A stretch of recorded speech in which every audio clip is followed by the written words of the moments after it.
Boss, pakiusap, magpakita ka ng awa. 5 pa lang ang edad ni Area. Mag-antay ka ng ilang araw pa. Gagawin ko ang lahat para mabayaran kita. Si Linfan, ang sugalero, may utang na 10 tael sa akin. Kung wala kang pera ngayon, ang batang ito ay ipapasok sa bahay aliwan. Bitawan mo ang anak ko. Linfan, lumalaki ang iyong apo. Utang ay dapat bayaran. Nasaan ang 10 tael? 3 araw. Babayaran ko ang utang pati interes. Ha ha ha ha. Ikaw, walang kwenta?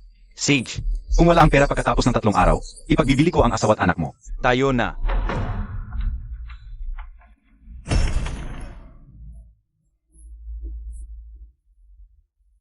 Warner. Ligtas na si Area. Huwag mong hawakan ang nanay at kapatid ko. Gusto mo na namang manloko para sa pangsugal? Ang dating may-ari talagang tanga. Inabot ang asawa at anak sa ganitong kalagayan. Dabaw, isinusumpa ko, hindi na ako susugal. Bibigyan ko kayo ng magandang buhay. Wala nang pagkain. 10 tael sa 3 araw. Kailangan muna nating kumain. Mahal, pakiusap, huwag ka nang pumunta. Wala na talaga tayong anuman. Itong sira-sirang lambat, magkano lang ang mabibili nito para sa sugal? Warner, tumayo ka. Hindi ako pupunta sa sugalan. Akyat ako ng bundok at lalangoy sa ilog para humanap ng pagkain. Hindi ako naniniwala. Palagi mong sinasabi yan. Umalis ka na. Hayaan mo na kaming magutom dito, kami ng iyong mga anak. Maghintay kayo, uwi ako't may daladalang pagkain. Ingatan inyo ang bahay.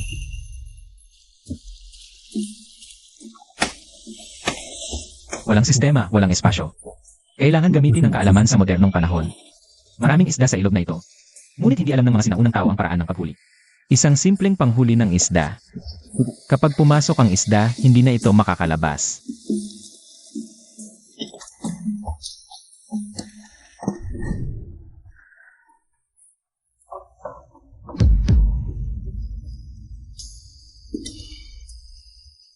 Bakit hindi mo sinindihan ang ilaw? Wala nang langis. Matulog na tayo. Bukas, may pagkain na tayo.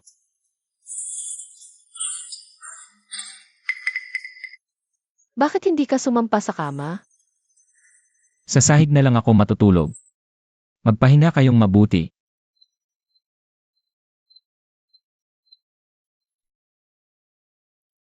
Sampung tael sa 3 araw. Walang sistema. At ang mga bagay sa isipan. Tinatanggap ko ang hamong ito.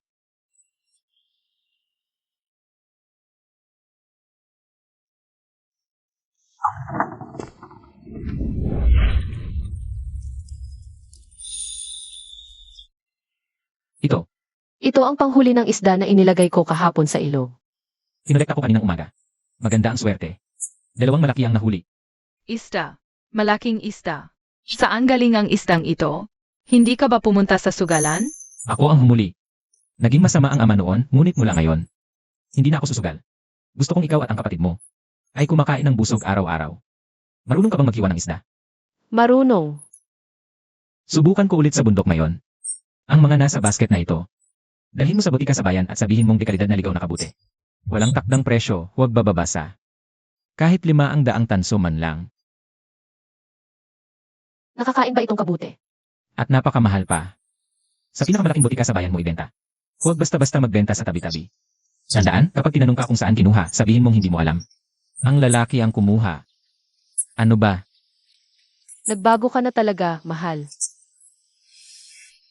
Sa mabuti ba o sa masama? Sa mabuti. Masyadong season na lang ligaw na kabute, hindi pwedeng pangunahin hanap buhay. Kung mamamaril naman, wala akong busog, pana o kasanayan. Mabubuwisit ka lang kung hahabulin mo ang mga ligaw na kuneho, kailangan ng diskarte. Basic knowledge ng engineering student, kahit civil engineering ang tinapos ko sa kolehiyo. Ginamit ko lang sa paggawa ng hini, pero pagdating sa paghukay at paggawa ng bitad. Pareho lang ang prinsipyo.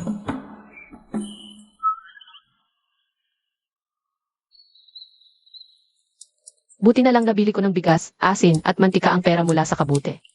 Umani pala ito ng 800 tanso. Ang bango, inay.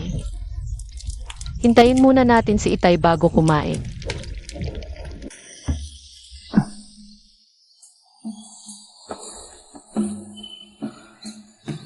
Maayos naman ang ani ngayon. Hindi sapat ang 10 tile na pila kung pangangaso lang. Bukas, maghanap ako ng pagkakakitaan sa bayan. Sino yan? Dabaw, bakit ka umakyat dito? Anong nangyari sa mukha mo? Wala kang pakialam. Sinong nanakit sa'yo? Marunong akong mamana ng ibon, makakatulong din ako kay inay na kumita. Huwag mo nang ipusta ang kapatid ko. Dabaw, ipinapangako ko sa'yo mula ngayon. Walang makakaagaw kay Area sa atin. Hindi lang si Area, ikaw at ang inyong ina. Hindi na tayo pahihirapan ng sinuman. Isusumpa ko to sa buhay ko.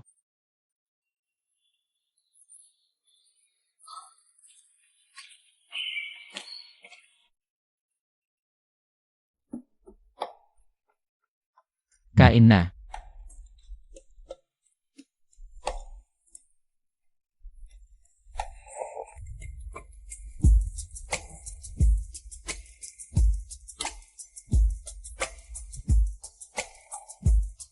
Anong nangyari? Wala. Ang tagal-tagal ko nang hindi nakakakain ng ganito kasarap. Araw-araw na tayong ganyan, hindi lang isda, pati karne. Hindi lang busog, dapat masarap pa. Ngayon ko lang naintindihan. Kayong mga mahal ko ang hindi ko kayang mawala sa buhay ko. Mahal, nung nagising ka pagkatapos mong mahimatay sa bugbog nila. Para kang nag-iba ng pagkatao. Parang namatay at muling nabuhay, nagising na ako sa katangahan ko. Dati, hindi ko kayo pinapahalagahan, pero ngayon alam ko na. Kayong mga mahal ko ang hindi ko kayang mawala sa buhay ko. Paano na sa makalawa, yung 10 tael na pilak? Malayo pa pero kaya pa. Ngayon, ang mga nabenta na kabuti at nahuli sa pangaso, lahat-lahat. Mga 1 tael at 5 mamon. Kulang pa ng 8 tael at 5 mamon. May mga luma pa tayong gamit sa bahay. Pupunta ako sa sanglaan. Huwag na. Bukas, may paraan ako sa bayan. Alayanan. Ang ilog na ito'y sagana sa isda at hipon. Pero hindi pa naisip ng mga taga rito na manghuli ng maramihan. Kung makakagawa tayo ng mas maraming mabisang pangkawil, tataas ang huli ng isda. Magiging matatag na kita yan. Dagdag pa ang mga nahuling hayop, ipreserba at patuyuin bilang tapa. Mabenta rin yan, pero mabagal pa rin ang takbo. 3 araw para makumpleto ang 10 tile, hindi sapat ang pangunguha at pangangaso lang. Kailangan umangat ng kaunti sa supply chain. Mantika, asukal, at sampalok para sa candy apple. Ngayon, 10 piso bawat isa sa kalsada, ang candy apple. Sa panahong ito, bago pa yan para sa kanila. Kung magagawa natin to, Warner. May nagbebenta ba ng candy apple sa bayan? Ano yung candy apple? Wala. Ayos.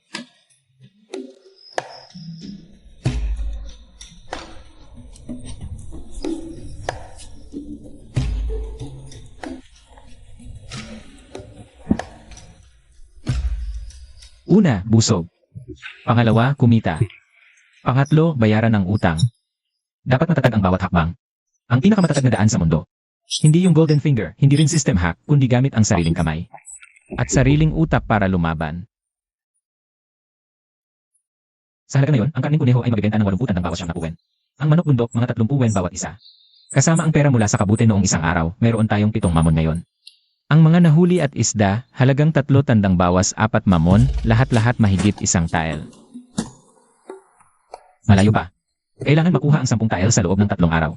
Masyadong mabagal ang umaasa lang sa bundok. Ngayon, pupunta ako sa bayan. Dapat malaman ko ang supply chain ng candy apple. Honey, uminom ka muna bago umalis. Masyadong ako. Ako. Hindi takot. Pupunta ako sa bayan ngayon, makadapit hapon na ako makauwi. Ingatan mo ang mga bata sa bahay. Kung may manggulo, huwag kang makipag-away. Magtago ka at hintayin mo akong umuwi para sikasuhin. Huwag kang mag-alala.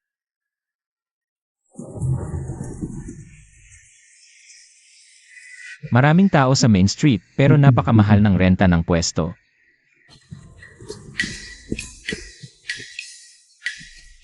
Dito na lang. Ang dami ng tao sa kalye na ito, mga 1/4 ng Main Street. Pero karamihan ay mga karaniwang mamamayan, limitado ang kakayahang bumili. Mahal ang karneng kuneho sa 80 ng bawat 9 puwen, mas mahirap ibenta ang manok bundok. Pero itong mga buhay na isda, Buhay pa itong carp. Magkano? 30 piso kada kilo. 30 piso. Nagnanakaw ka ba? Sa palengke 20 piso lang ang isda. Ale, patay na isda yon. Tignan mo tong mga to. Mas masigla pa sa tubig kaysa sa palos. Matapat akong negosyante, hindi ko ipagbibili ang patay na isda bilang buhay. Pero ang buhay na isda, presyo talaga ng buhay. Kung hindi ka nagmamadali, bumili ka ng patay na isda sa palengke ng 20 piso. Kapag nilaga, halos pareho lang, medyo mabaho lang. Totoo, patay na isda sa palengke, mabaho. Mukhang masigla tong isda. At mukhang matapat tong tao. Hindi tulad ng mga mabibigat ang dila na mangingista. 25 piso, 25. Bibili ako ng isa. Sige, unang benta, pipiliin ko para sa'yo ang pinakamataba.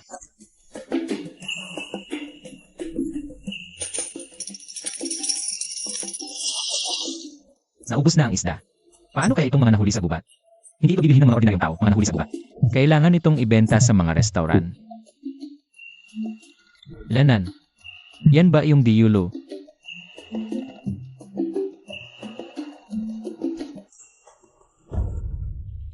Anong ginagawa mo? Sa likod ang pila ng mga nagpapalimos. May magandang kalakal ako, gusto kong makipag-usap sa inyong tagapamahala. Anong magandang kalakal meron ka? Hoy, di ba ikaw si Lin na sugarol? Bakit naging mangangaso ka na? Magandang balat ng kuneho sa taglamig, makapalang balahibo, buo, walang butas ng palaso. Tinatanggap ba ninyo ang ganitong klase ng balat? Hintay ka muna, tatanungin ko ang tagapamahala. Maganda naman ang balat ng kuneho. 100 piso bawat balat, ibenta mo kung gusto mo. Tagapangasiwa Zhao, alam niyo ang tunay na halaga nito kaysa sa akin. Sa iyo, hindi man sa pasunan. Puhunan? Anong puhunan meron kang dukha? Bagay lang na nakita mo sa bundok. Malaki na ang 100 piso para sa'yo. Kung ayaw mong ibenta, umalis ka na. Huwag kang humarang sa mga bisita. Tatanungin ko sa kabila sa Ruilo. Hindi, dadagdagan ko ng 50 piso. 150, ito na. Ang pinakamataas na presyo. Hoy, Lin Fan, bibilhin ko ang balat ng kuneho at manok sa gubat mo. 200 piso. Oy, Ginoo, ibinibenta mo ba yan? Sandali, binata. Tagapamahala.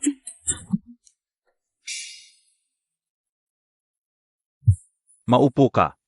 Binata, sinabi mo kanina na may magandang kalakal ka. Pwede bang makita ng maigi? Nilinis ko ulit ang balat ng kuneho, buwang balat. Pantay-pantay ang kulay ng balahibo, malinis. Sa panahon na yon, ang ganitong klase ng balat ng kuneho sa talamig, halaga ng hindi bababa sa 300 piso sa merkado. Kung maayos ang pagkakagawa, pwedeng umabot ng 500 piso sa lungsod. Inasnan ko ang karne ng kuneho kaninang umaga. Inihawi ko damag para mawala ang amoy. Nahuli ang manok sa gubat gamit ang bitad. Buong balat at karne, walang sira mula sa sibat. Nagnegosyo ka na ba noon, binata? Hindi pero nasaktan ako. Alam ko ang resulta ng pagiging tamad at walang alam. Lahat ng ito, inaral ko lang nitong mga nakaraang araw. Kanina mo pa sinasabi mong ibebenta mo sa Ruilaw. Ginagawa mo lang yun para galitin si Manager Zhao, di ba? Matalino ka, Manager Shen. Nandito nga ako para magnegosyo. Hindi para magpaiyak. Ang presyong binigay ni Manager Zhao, kulang sa katapatan. Pero naniwala ako, Manager Shen, na ipaparamdam mo sa akin ang katapatan ng Deolo. Nakakatuwa. Sige, ang balat ng kuneho, 400 wen. Ang karni, 120 wen. 2 manok, 50 wen lahat. Pero may kondisyon ako. Ano yon, Manager Shen? Ang mga nahuhuli mo sa pangangaso, sa Deolo mo muna ibenta. Sisiguraduhin kong patas ang presyo. Pero siguraduhin mo ring maganda at sariwa ang kalidad. Deal. Nakakatuwa ka talaga, par. Ako si Shen Qian. Pwede bang malaman ang pangalan mo? Lin Fan ako. Tagalinja Village. Lin Fan. Parang narinig ko na ang pangalang yan sa iba. Baka dahil masama ang reputasyon ko. Sugalero ako dati, baon sa utang. Tumigil na ako. Tumigil na ako. Mahalaga ang pagbabago ng isang tao. Lin Fan, siguradong magiging maganda ang negosyo natin sa Deolo. Kasama ang naipon ko, may 2 tile na ako. Kulang pa ng 7 tile, 1.5 araw na lang.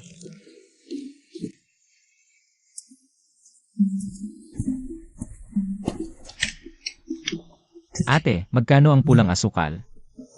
120 wen bawat kati. Kapag 2 kati, 110 wen na lang. Ate Peng, bakit hindi ka magtinda ng mga produktong galing sa bundok? Maraming magagandang produkto sa bundok ngayong taglagas, mura ang puhunan at mabenta. Babae lang ako. Paano ako makakapunta sa bundok para bumili? At saka, halos lahat ng malalaking tindahan dito, kontrolado na ang mga supplier. Biyuda lang ako. Sino ang magbebenta sa akin ng magagandang produkto? Paano kung ako ang magsusupply sa'yo? Parehong Tagalinja Village. Malapit sa bundok, pwedeng mangaso, mangisda, at bumili ng mga produktong galing sa bundok. Kulang ka ng paninda, ako naman may produkto na kailangan ng bentahan. Pwede tayong magtulungan. Pero teka, huwag mo muna itanggi. Isang hiling lang, itong pulang asukal ngayon, tanda ng aking katapatan para sa partnership. Pwede bang bigyan mo ako ng totoong presyo? 80 wen. Di ko na kayang magpababa pa. Deal. At saka, meron ka bang bamboo scores? Meron, pero panggatong lang ang mga yan. Halos walang halaga. 3 wen, marami na yan. Sige, 2 kating pulang asukal, 10 tali ng bamboo skewers.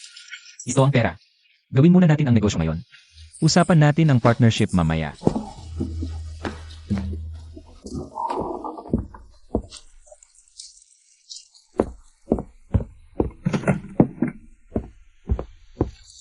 Gamitin mo ang mainit na tubig, masakit sa kamay ang malamig. Sanay na ako dati. Dati ay dati, ngayon ay iba na. Huwag nang gumamit ng malamig na tubig sa paglalabas sa susunod.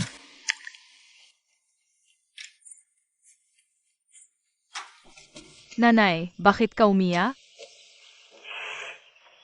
Hindi ako umiiyak, masaya lang ako.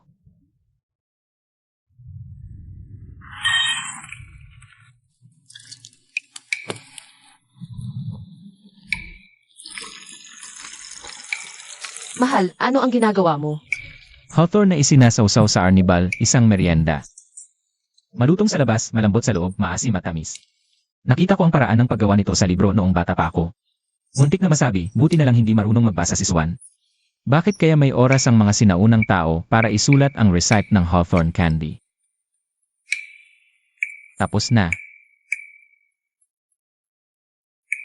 Mahal, ito ba ang Hawthorne candy? Tikman mo muna. Masarap. Unang produkto ay tapos na, bukas ibebenta sa bayan. Tingnan natin kung anong mangyayari sa huling araw ng 3 araw na usapan. Ano pa ang kaya niyang gawin? Isa 0 tile, kulang pa ng 7. Pero pakiramdam ko, magiging epektibo ito. Mahal, tulungan kita. Matulog ka na, malapit na itong matapos. Sige, alisin na natin ang mga bata. Buti na lang halos lahat ng bahay ay may hawthorn tree sa bakuran. Halos walang bayad sa pagbili.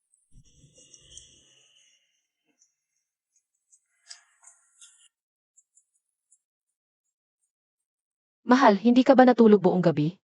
2 oras lang. Sapat na. Ngayon na ang 3 araw ng usapan.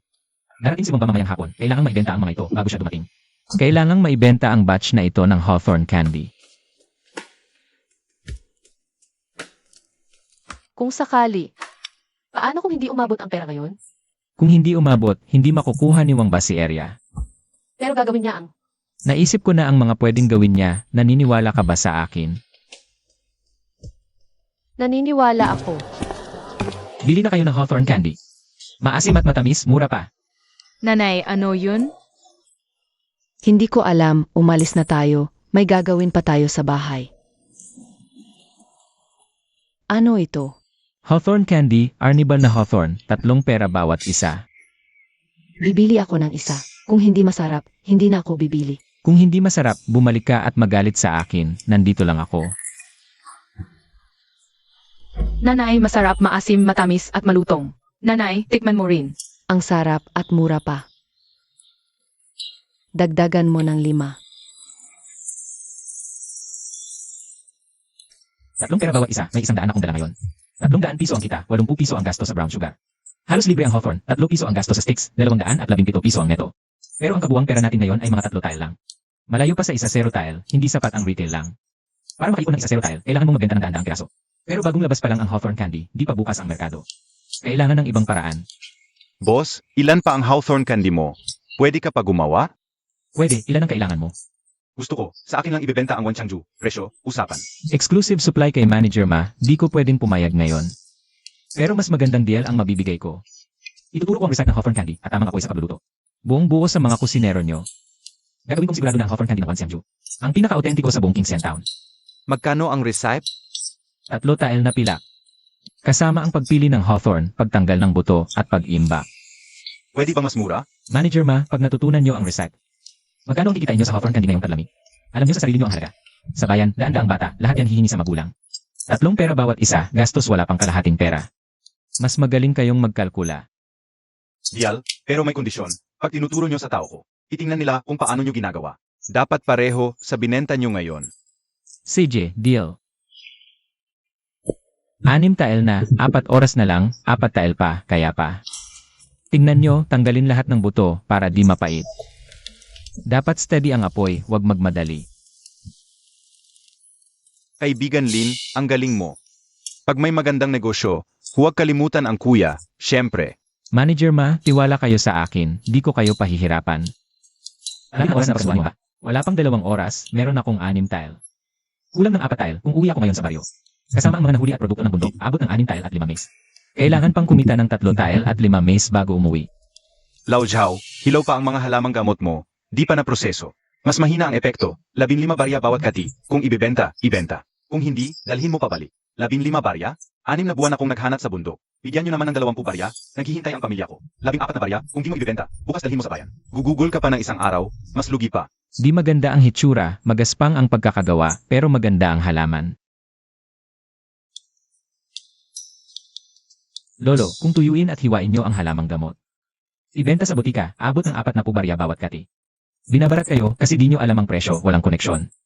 Pero di ko alam kung paano hiwain. Saka tatanggapin kaya na malaking botika? Sumama kayo sa akin ngayon, tuturuan ko kayo kung ano ang sasabihin. Sabihin mo lang na ito ay ligaw na halamang gamot mula sa likuran ng ngayon ng Lin.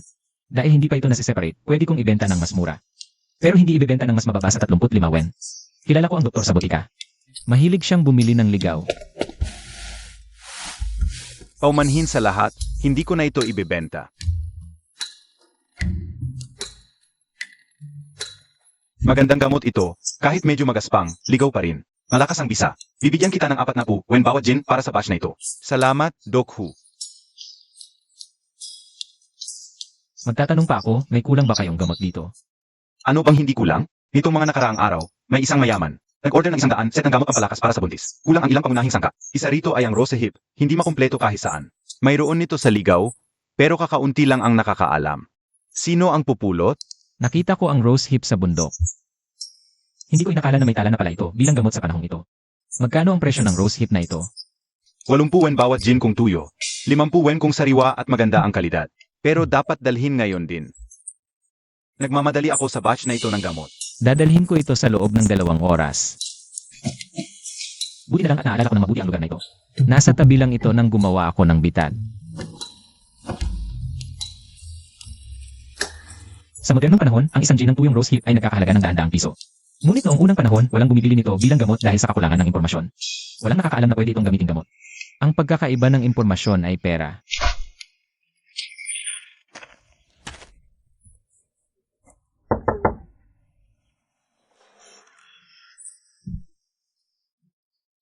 Si Brother Lin pala. Why? Ang aking asawa, may tuberculosis. Sabi ng doktor sa bayan, kailangan ng ginseng para humaba ang buhay, ngunit napakamahal ng ginseng. Nanghiram ako at nag-ipon ng kaunting pera. Nang tanungin ko sa botika, ang pinakamababang uri ng ginseng root ay nakakahalaga ng isang tile ng pilak bawat 3 tiyan. Ngayon, naibenta ko ang batch na ito ng gamot, at sa wakas ay nakapag-ipon ako ng kaunti. Malayo pa rin ang kulang. Brother Lin, ito hindi pwede. Iutang ko na lang ito sa iyo. Tulong sa halamang gamot sa bundok. Sa hinaharap, ilin sa akin lahat ng halamang gamot na iyong kinuha. Tutulungan kitang humanap ng mamimili. Maganda ang kalidad ng iyong produkto, hindi mahirap bayaran. Brother Lee, ikaw ang tagapagligtas ng aming pamilyang Zhao. Yuyukod ako sa iyo. Lolo, huwag. Kunin mo na ang pera at bumili ka ng ginseng para kay Lola. Bukod dito, sa hinaharap maaari ka ring mamulot ng rose hip. Tutulungan kitang ihatid dito sa butika. Sinabi ni Dr. Hu sa butika. Bibilhin niya ang lahat ng iyong dadalhin.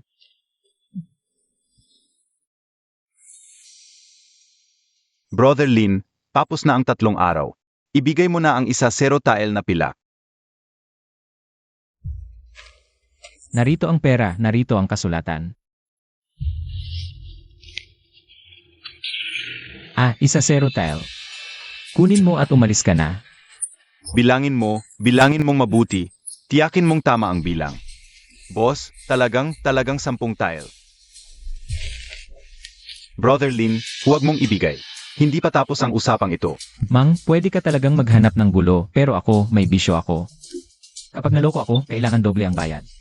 Kung hindi ka naniniwala, subukan mo. Saan galing ang pera? Baka naman ninakaw.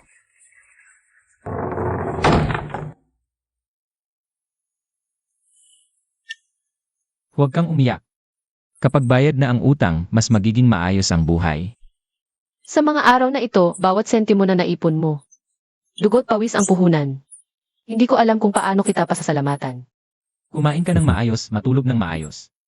Huwag ka nang umiyak ng hindi ko alam. Iyon na ang pinakamagandang pasasalamat. Lampas na sa unang hamon, pero unang hamon pa lang yan. Ang masamang reputasyon ng sugapa, ang pag-imbot ng mga kamag-anak. Ang galit ng mga siga. Hindi mas madali ang mga ito kaysa 10 tile na pila. Sige, isa-isa nating harapin. Ako si Linfan, wala akong ibang talento. Pero matatag ako.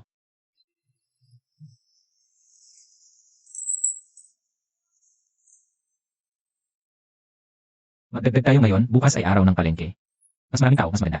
Sa tingin mo, dapat ba tayong magsubok ng ibang negosyo? Parang kulang kung candy apple lang ang ititinda natin. Tama ka. Unang hakbang pa lang ang candy apple. Kapag may sapat na puhunan na, pwede tayong magtinda ng mga adobo. Toge, tokwa. Kung ano ang kumikita, yun ang gawin natin. Togi, Ano iyon? Ah, yan ay gulay na galing sa munggo o soybeans. Malambot, pwedeng igisa o ensalada. Lalo na kapag taglamig at walang gulay, sikat na sikat yan. paano mo nalaman ang lahat ng yan? Nabasa ko sa libro.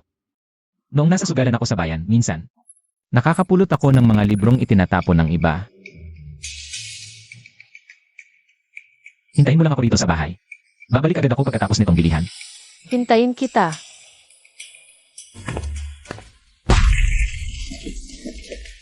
Wang ba, bayad na ang pilak sa'yo. Ano pa ang kailangan mo? Bayad na ang 10 tael mo. Sino ang nakakaalam kung ninakaw o inagaw yan? Narito ako ngayon para humingi ng hustisya para sa iyong tiya. Linfan, ninakaw mo ang aming pamanang kayamanan. Ipinambayad mo sa utang. Isuka mo yan ngayon din. Pamanang kayamanan. Tiya, ang hirap-hirap ninyo kahit daga ayaw dumalaw. Saan galing pamanang kayamanan? Kung meron. Ninakaw mo. Ang aming pamanang JD ay nasa iyo. Ibalik mo. Huwag na magdaldalan, Linfan. Ibalik mo ang pamanang kayamanan ng iyong tiya at quits na tayo. Kung hindi mo ibibigay, bubungkalin ko ang sira-sirang bahay mo ngayon. Jade pendant, no? Sige, maghintay ka. Kukuha ako sa loob. Huwag kang matakot. Ako ang bahala sa lahat. Hahaha, ano ba yan? Nag-away na naman? Parang nawawala raw ang jade pendant. Mukhang malaking problema to para kay Linfan. Linfan, ano ba ang gusto mong gawin? Ano ang gusto kong gawin? Iyahin. Sinasabi mong ninakaw ko ang jade pendant nyo. Sabihin mo sa lahat, ano ang itsura nito? Anong kulay? Kailan mo binili? Magkano? Mana-mana yan. Paano ko malalaman kung magkano? Mana-mana. Ang pamilya mo, 3 henerasyon ng mahirap. Ang isa sa pamilya wala ka man nadadahang kawin. Saan kumuha naman ang jade pendant? Nagsisinungaling ka. Ako nagsisinungaling. Mga kababayan, tayong lahat ay isang pareho lang. Sino ang hindi nakakaalam sa kalagayan ng pamilya ng tiyahin ko? Kung may jade pendant sila, bakit ganyan pa rin ang suot nilang punit-punit? Nga, talagang napakahirap ng pamilya ni Liu. Saan naman kaya nanggaling ang jade pendant? Ito'y panloloko lang.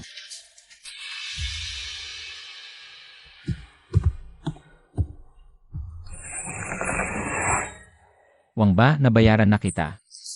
Kung makikipag-away ka pa, sa munisipyo na tayo mag-usap. Tignan natin kung ano ang parusa sa pagbibintang sa inosente. Sedge, maghintay ka. Umalis na tayo. Iyahin, dahil na lang sa tiyuhin ko, hindi na kita pag-initan ngayon. Pero simula ngayon, kung makikipaggulo ka pa sa bahay namin, huwag mo sisihin kung wala nang pakisama sa'yo. Alam ko na. Nagbago talaga si Linfan. Nga, no? Dati napakahina ng loob, ngayon parang ibang tao na. Natikman niyo ba ang candy apples niya? Ang sarap. Okay ka lang ba? Okay lang. Natakot ka ba, atang bata? Hindi naman. Ang tapang mo kanina. Sino man ang mang-api sa atin, ipagtatanggol ko kayong lahat.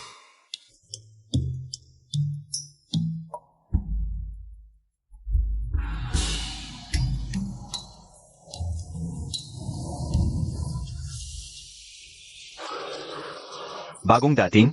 Nagtitinda ka dito? Nagbayad ka na ba ng proteksyon? Hindi ko narinig na may bayad sa proteksyon sa kalye na ito. Ngayon meron na. Simula ngayon, kami ang nagpapatakbo dito. 50 bawat araw. Buwanan, 1 kalahating tael bawat buwan. 50. Isang araw, hindi kami kumikita ng 50. Kung hindi kumikita, umalis ka na. Kasabot kayo ni Wang ba? Si Wang ba sa Baryo Mang? Anong klase yon? Ako. Miyembro ako ng Green Wolf Gang. Mga kuya, tungkol sa bayad sa proteksyon, pwede naman pag-usapan. Mabuti naman at naintindihan mo. Pero ang store na ito ay nasa ilalim ng proteksyon ni Kuya Wang ba. Sa kanya rin binabayaran ang protection fee. Baka gusto niyong makipag-usap sa kanya. Ano ba ang kaya ni Wang Ba? Kailan naging kaapatan niyang magsalita para sa teritoryo ng bayang ito? Pero sabi ni Kuya Wang, ang kalsadang ito ay teritoryo niya. Kung ibibigay ko ito sa inyo, mahihirapan akong magpaliwanag sa kanya. Kalokohan, sabihin mo kay Wang Ba, ang kalsadang ito ay kukunin na ng Green Wolf Gang. Kung ayaw niya, hayaang hanapin niya kami.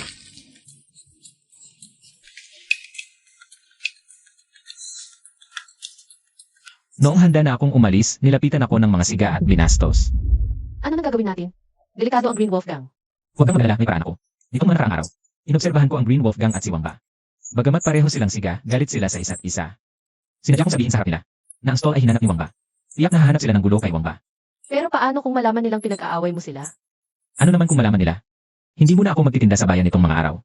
Hayaan muna silang magkagulo. Kapag tapos na silang mag-away, saka ako kikilos base sa sitwasyon. Nga pala, may bagay akong gustong pag-usapan sa'yo. Ano iyon? Ang candy coated hawthorn ay hindi masyadong komplikado. Kung kaya natin ibenta, kaya rin ng iba. Sa palagi ko, sa loob lang ng ilang araw, may mga gagaya na sa bayan. Kaya balak kong mag-eksperimento ng bagong pagkain. Iyon ay hindi madaling gayahin.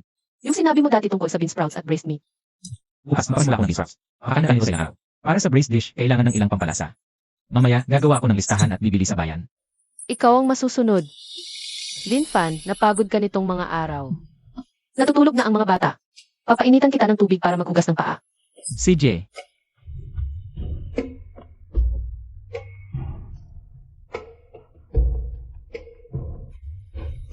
Narito na ang tubig. ako na. Hindi ako na. Ikaw ang gumawa ng lahat nitong mga araw. Nararapat lang na hugasan ko ang iyong mga paa. Suwan, ang buhay natin sa pamilya lalong gaganda. Pangako ko sa'yo. Naniniwala ako sa'yo. Totoo. Naniniwala ako sa iyo. Hi! Ang mga sigang iyon nitong mga araw ay tuluyang nag-aaway na sa mga tauhan ni Wang Ba. Balita ko, umabot pa sa munisipyo. Parehong may mga naikulong. Nagkagulatan ng dalawang grupo, kaya naman naging tahimik ang bayan natin. Sa loob ng ilang araw, Tay, halika't tingnan mo.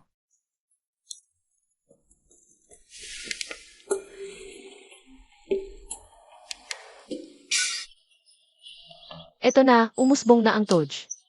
munggo yan. Ibabad sa tubig magdamag, diligan 2 beses araw-araw. Panatilihing basa, lalabas yan sa 3 hanggang 5 araw.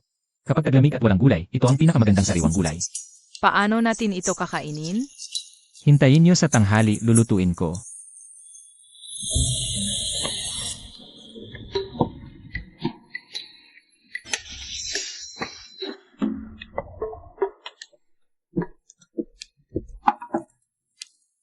Masarap to, mas masarap pa sa gulay. Ang tolje ay malambot, malutong at may konting tamis. Masarap nga. Suwan, balak kong magdala ng Todge bukas. Sa bayan para subukan. Hindi muna sa palengke. Diretso sa mga restaurant. Sa Diwalo. Tama, sinabi ni Manager Shen na unahin siya sa magagandang produkto. Bihira ang Todge, tiyak walang nakakita nito sa bayan. Kung tatanggapin ng Diwalo, magiging stable na ang bentahan natin. Samahan na kita. Sasama ka. Sasama ako sa bayan, tutulong magbitbit. Sa pagtawad, may karanasan na ako sa pagbibenta noong nasa amin pa ako. Hindi na ako wala. Sige, sabay tayo bukas. Dabao, ikaw ang bahala sa kapatid mo, kaya mo. Kaya, Lin Fan, anong dala mo ngayon? Manager Shen, may dala akong bagong produkto, gusto ko pong makita nyo.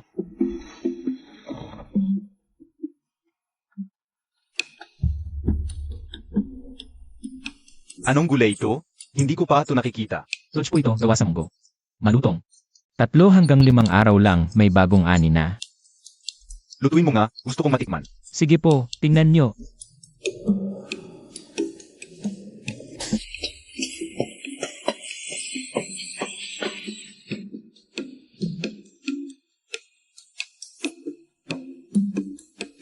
Malutong, matamis, di mapait. Magkano benta mo nito? Eksperto kayo, Manager Shen. Kayo na po magpresyo. Bagong produkto ang tuge mo, pero gawa lang sa munggo. Hindi naman mamahaling gulay. 4 na sentimo bawat kilo. Deal. Maghahatid ako ng 20 kilo araw-araw. Kung kulang, dadagdagan. Sige. 4 na sentimo bawat kilo, 20 kilo bawat araw, 80 sentimo. Pag ibabawas ang puhunan sa munggo, 6 na sentimo ang kita. Mas malaki pa sa bentahan ng Candid How. At stable, di na kailangang magtinda sa init at ulan. Di na rin mag-aalala sa mga siga. 1 beses lang maghahatid. Pwede pang gumawa ng iba sa natitirang oras. Maraming pampalasa ang kailangan sa pagluluto ng adobo. Sangke, cinnamon, Sichuan pepper, saoko, bay leaf, cumin. May mga karaniwan, may mga bihira. Ang dami nito, magkano kaya ang magagastos? Malaki-laki ang puhunan sa simula. Pero mataas ang kita sa mga nilagang ulam. 3 piso lang ang 1 kilong lamang loob ng baboy. Pag nalagang mabuti, mabibenta ng 20 piso. Mas mura pa ang paa ng manok. 2 piso ang 1 kilo, pag nalagang mabuti, 15 piso ang benta. Paano mo nalaman ang mga presyong to? Natanong-tanong ko noon nang nagbebenta pa ako ng mga produkto sa bundok. Abi.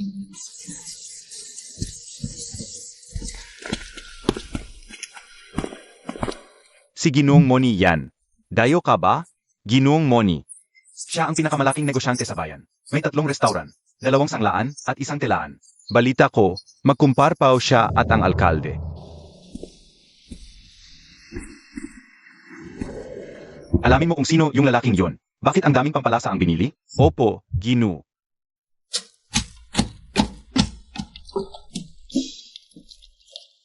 Talaga bang mabebenta tong mga lamang loob? Huwag kang mag-alala, mas masarap pa to sa karne kapag nalagang mabuti.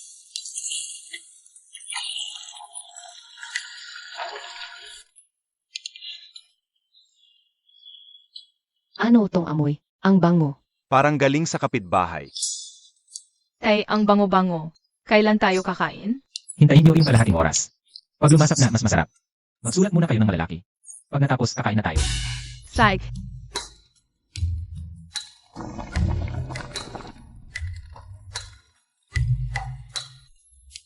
Tikman nyo. Ang sarap. Tay, ang sarap-sarap nito. Dahan-dahan lang, baka mabilaukan kayo.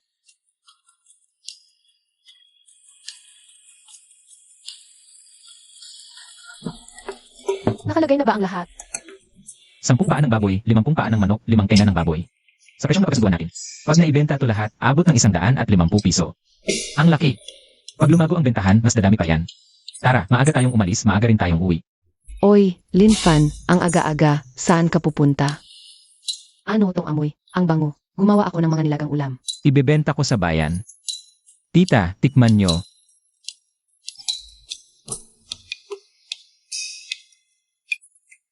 Ang sarap. Mas masarap pa to sa mga nilagang karne sa tindahan sa bayan. Linfan, kailan ka natuto ng ganyang kakayahan? Eksperimento lang. Kung nagustuhan nyo, padadalhan ko kayo mamaya. CJ, usapang yan.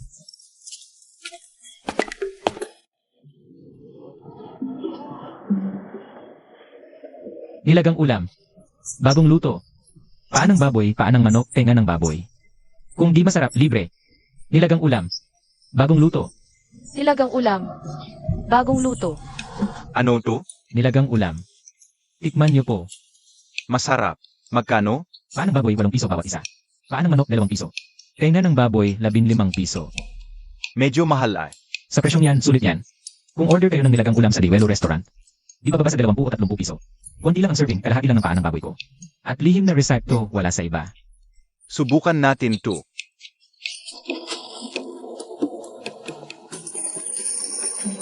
Tabi-tabi po.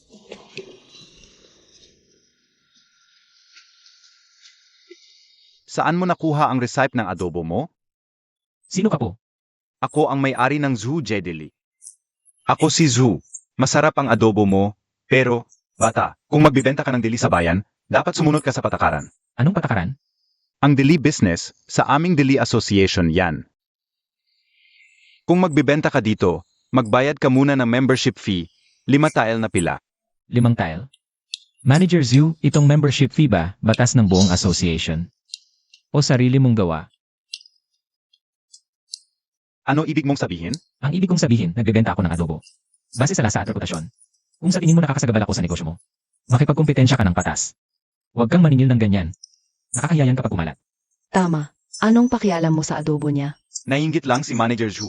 Yung pata na binili ko sa Zhuji dati. Panis na, ang mahal pa. Segsh, maghintay ka. Wala bang problema to? Huwag kang mag-alala. Puro hangin lang yan. Basta tapat tayo, wala siyang magagawa.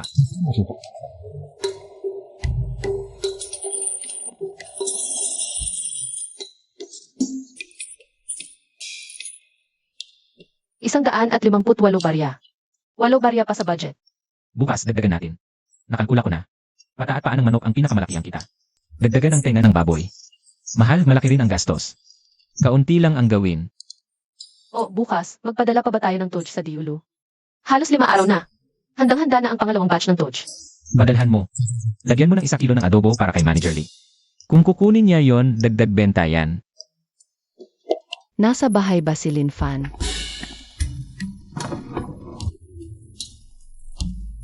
Ano tong nangyayari? Linfan, kaninang umaga. Inikman ko yung adobo mo. Ang sarap. Nakita ni Old Jiang, tinanong ako kung gawa mo. Gusto nilang lahat bumili. Meron pa bang adobo? Yung anak ko, naamoy. Nag-ingay buong hapon. 2 pata, kuha ako. 1-1, ilabas mo ang adobo. Konti lang to, mga kapitbahay, libre to. Hati-hati tayo. Hindi pwedeng ganon. Pinaghirapan mo yan. Tanggapin mo to. Kaysa makipag-agawan sa bayan. Magandang simulan muna sa barangay ang merkado. Kahit mahirap ang barangay din. Matatag naman dito. Walang mga sigana ng gugulo, walang mga buwis at bayarin. Ano nang iniisip mo? Iniisip ko ang bentahan ng ating adobo. Mas kaunti tao sa barangay kaysa bayan, pero ligtas naman. At kapag nasarapan ang mga kababayan, sila na ang magpapalaganap. Pagdating ng panahon, dadayo pa ang mga taga-kalapit barangay. Malaking kita rin yon. Magandang ideya iyan. Pero maliit ang lugar natin kapag lumaki talaga. Kailangan natin humanap ng ibang lugar. Dahan-dahan lang, hindi naman biglaan ang paglago. Suwan, pagod ka na sa mga araw na ito. Hindi naman, panatag ang loob ko kapag kasama kita. Noong wala ka sa bahay, ako lang ang nag-aalaga sa mga bata. Hindi ko alam ang mangyayari bukas. Ngayong bumalik ka na, tunay na bumalik. Wala na akong kinakatakutan. Nandito na ako palagi. Alam ko, Amoy na amoy ko ang sarap. Ang ganda ng amoy ng adobo. isa-isa lang, meron para sa lahat. Magkano na ang ipon natin? Hintay, kukunin ko ang pera at bibilangin. Pira-pirasong pilak at tanso, katumbas ay 8 tael at 2 peso. Sapat na para ayusin ang bahay. Baka hindi na lang, itabi natin ang pera para sa mga biglaang pangangailangan. Huwag kang mag-alala. Matatag na ang kita natin araw-araw. Hindi ito biglang yaman na galing sa langit. Magagastos natin ay makakabawi pa, pero ngayong taglamig. Hindi na natin pahirapan ang 2 bata sa ginaw. CJ, sunod ako sa'yo, sige sabihin mo na. Desisyon na, pupunta ako sa bayan sa mga susunod na araw. Maghahanap ng magaling na karpintero, unahin natin ang pagplano ng budget. Mang, pwede po bang tumulong kayo sa pag-aayos ng bahay? Anong klase ang gusto mo? Yung tipid lang ox na. 2 tael at kalahati sapat na. Medyo maayos na sa 3 tael pataas, kung gusto mo. Gaya ng mga bahay sa bayan na may kulang bubong. Abot ng 5 tael pataas. Yung 3 tael, palitan ng makapal na sahig. Semento ulit ang pader at lagyan ng batong hagdan sa harap. Sage, kailan magsisimula? Sa makalawa, ihahanda ko muna ang mga materyales. Ano pong kailangan ninyo? Meron po ba kayong magandang hairpin? Opo. Bago po ang mga ito. Tingnan niyo po ito, magkano po. Magaling ang mata ninyo, gawa po ito sa Yangshaw. Isa lang po ito sa buong bayan, 2 tael po. Bumalik ka ba? Nakahanap na ba ng karpintero? Si Ginoong Lu. Magaling ang gawa at mura ang singil. Bukas sa makalawa magsisimula na. Ayos. Bago magtaglamig, may bagong bahay na tayo. Para sa'yo, Ano-ano ito? yung huling peachwood hairpin, pangkaraniwan lang. Ito, mas maganda ang pinalit ko. Huwag kang umiyak. Ayaw mo ba? Gusto ko. Ang tagal-tagal ko nang hindi nakakatanggap ng regalo. Sa masusunod na taon, bibilhan kita. Ginto o Jade. Pupuluin natin ang buong kahon ng alahas. Sayang lang ang pera. Ito na ang sapat na. Ako na. Maganda ba? Maganda? Ang asawa ko ang pinakamaganda. Luluto na ako. Tiyan ang basa nito. Tiyan, parang bukid. Mabuti, may pag-unlad ka. Bukas, ituturo ko sa iyo ang pagsulat ng pangalan mo. Talaga? Paano isulat ang pangalan ko? Linrui ang pangalan mo. Rui, parang sa Ruixu Nieve. Bukas ituturo ko sa iyo, ha? Tatay, gusto ko ring matuto. Gusto ko ring isulat ang pangalan ko. Sige, matuto kayong lahat.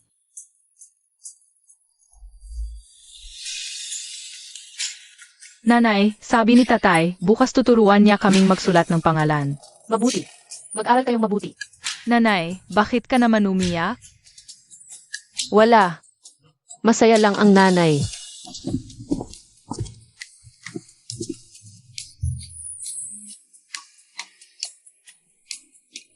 Ang tagal-tagal ko nang nagtatrabaho. Wala pa akong nakitang bahay na ganito kasarap ang pagkain. Nagbago na talaga si Lin Fan. Nga, sinong mag-akala mula sa dating duwag, magkakaganito siya ngayon? Suwan, nakaos din siya. Tingnan mo. Nagkapatayo pa ng bubong na tisa sa pag-ayos ng bahay. Saan kaya niya nakuha ang pera? Narinig ko ito ay ginawa sa pamamagitan ng pagbibenta ng mga braised pagkain. Louis, Yemie, siguradong may lihim na resepsya na hindi dapat malaman. Baka nakuha niya iyon sa pagnanakaw. Ano naman ang magagawa natin?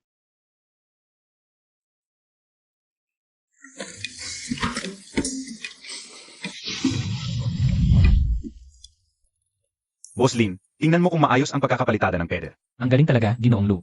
Siyempre, 30 taon na akong mason. Sa lahat ng mason sa paligid, kung sinabing pangalawa ako, walang magsasabing una siya. Pagkatapos ng 2 araw, papalitan natin ang mga pinto at bintana. Paano itong bagong bahay? Uminom ka muna ng tsaa.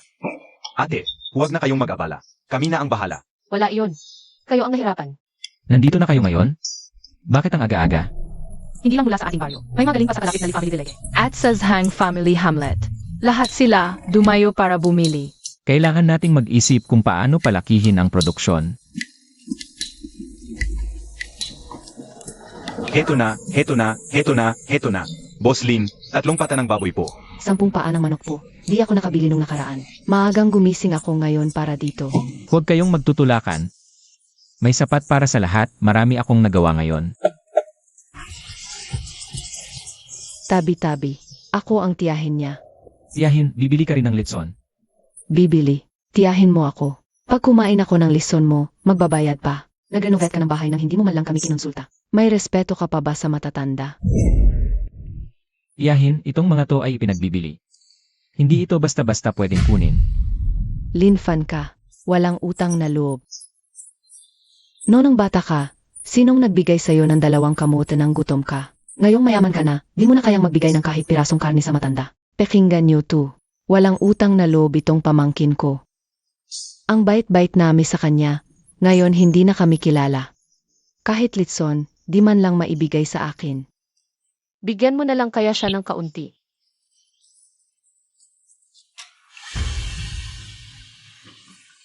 Kung hayaan natin makakuha si Enye, yun ang libre ngayon, bukas.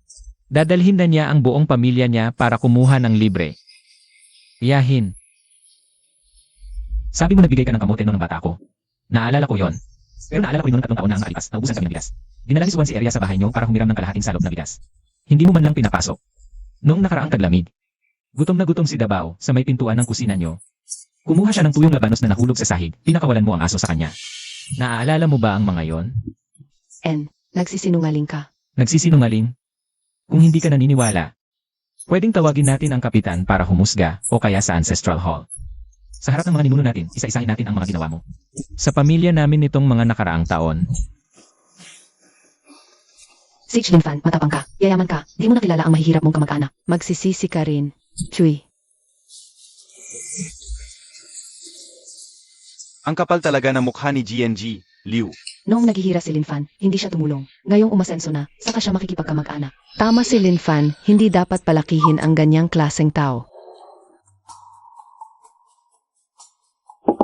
Ano nang iniisip mo?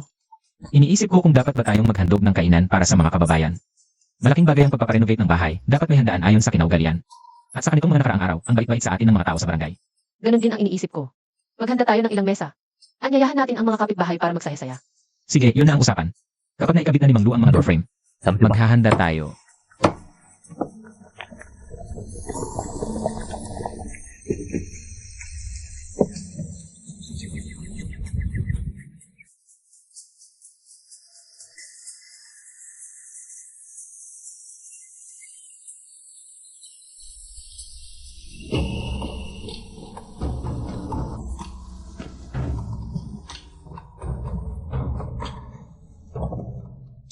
Pagod ka na siguro ngayon.